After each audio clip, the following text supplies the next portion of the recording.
শাহবাগ প্রজন্ম চত্বরে আছেন আমাদের বিশেষ প্রতিনিধি অখিল পোদ্দার। তিনি জানাচ্ছেন সেখানকার সর্বশেষ পরিস্থিতি। মহান ভাষা দিবসের শুভেচ্ছা অভিনন্দন। এই মুহূর্তে যারা দেশ এবং দেশের বাইরে থেকে আমাদের একুশে টেলিভিশনের অগণিত লক্ষ কোটি দর্শক শ্রোতা এই মুহূর্তে যারা একুশে টেলিভিশনের সেটের সামনে বসে আছেন, শাহবাগের এই প্রজন্ম চত্বরের মহাজাগরণের গান, কবিতা, স্লোগান আপনারা শুনছেন। তাদের সবাইকে মহান ভাষা দিবসের শুভেচ্ছা অভিনন্দন। দর্শক, আপনারা জানেন আজকে 17 দিনের মতো এই আন্দোলন চলছে, টানা এক মুহূর্তের জন্য কিন্তু বন্ধ হয়নি।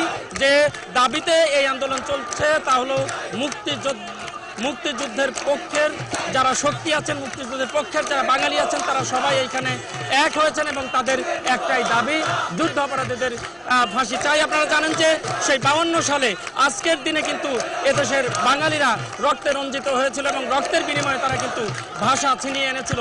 71-এ মার্চ মাস, যেটি এই ফাল্গুন মাসে তারা কিন্তু আবার ঝলসে উঠেছিল। এই রক্ত ঝলসানো ফাগুনেই কিন্তু বারবার বাঙালি রক্ত দিতে জানে, বাঙালি স্বাধীনতা বয়ে আনতে জানে, বাঙালি বর্ণমালা ভাষার স্বাদ বয়ে আনতে জানে এবং কিভাবে সেই পাকিস্তানি দোসরদের কাছ থেকে এটি ছিনিয়ে আনতে হয় তা কিন্তু জানেন। দর্শক, আপনাদের বলি, আজকের যে বর্ণমালা দিবসের, ভাষা দিবসের বর্ণ ছটার মতো একটি তরুণ মুক্তিযোদ্ধা কিন্তু এখানে বিচ্ছুরণ ঘটেছে তাদের স্লোগান, আন্দোলন, কবিতার গানের মধ্য দিয়ে। তাদের একটাই দাবি, যে কোনো মূল্যে যুদ্ধ অপরাধীদের ফাঁসির দাবি। যে বিষয়টি সরকার কার্যকর করতে চেয়েছিল তা যেন এই সরকারের সময়েই এবং এই ট্রাইব্যুনালেই যেন দেয়, সেই দাবিতে তারা এখনো অটুট আছে। নইলে এই আন্দোলন চলবে এবং কতদিন চলবে এখন পর্যন্ত সিদ্ধান্ত হয়নি। তবে আপনাদের জানিয়ে রাখি, আজকে বিকেল 3টায় কিন্তু মহাসমাবেশ রয়েছে। এই মহাসমাবেশ থেকে কিন্তু নতুন কর্মসূচি ঘোষণা হবে, নতুন আন্দোলন কর্মসূচির ঘোষণা তারা দেবে।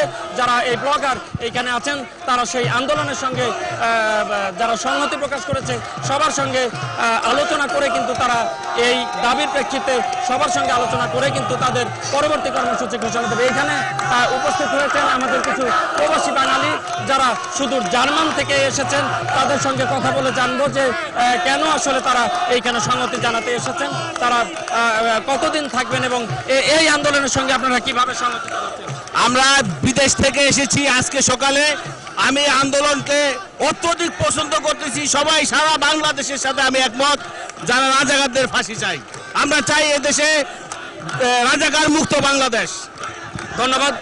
দর্শক, আপনারা জানলেন যে শুধু জার্মান থেকে উনি এয়ারপোর্টে নেমেই কিন্তু এই আন্দোলনের সঙ্গে সংহতি প্রকাশ করেছেন।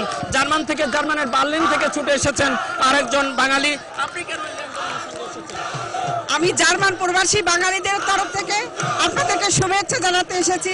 আমি একজন মুক্তিযোদ্ধার স্ত্রী, আমার হাজব্যান্ড একজন মহান মুক্তিযোদ্ধা। আমি আপনাদের সাথে পুরা জার্মান প্রবাসী বাঙালিদের তরফ থেকে একত্রতা ঘোষণা করার জন্য এসেছি। জয় বাংলা, জয় বঙ্গবন্ধু। আপনারা শুনলেন যে তার স্বামী একজন মুক্তিযোদ্ধা এবং সেই কারণেই উনি কিন্তু এখানে ছুটে এসেছেন। দর্শক, আপনাদের বলে রাখি, এইখানে নতুন প্রজন্মের অনেকেই এসেছেন যারা এই আন্দোলনের সঙ্গে, এই মহাজাগরণের সঙ্গে তারা সংহতি প্রকাশ করেছেন।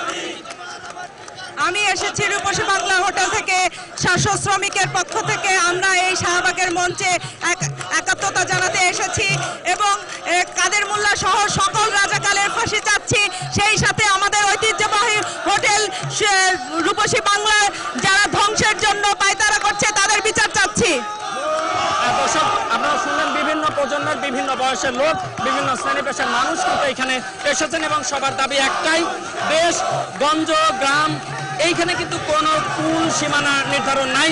সবাই সবার মতো ছুটে এসেছেন। আমরা কথা বলবো যে আপনি কোথা থেকে এসেছেন?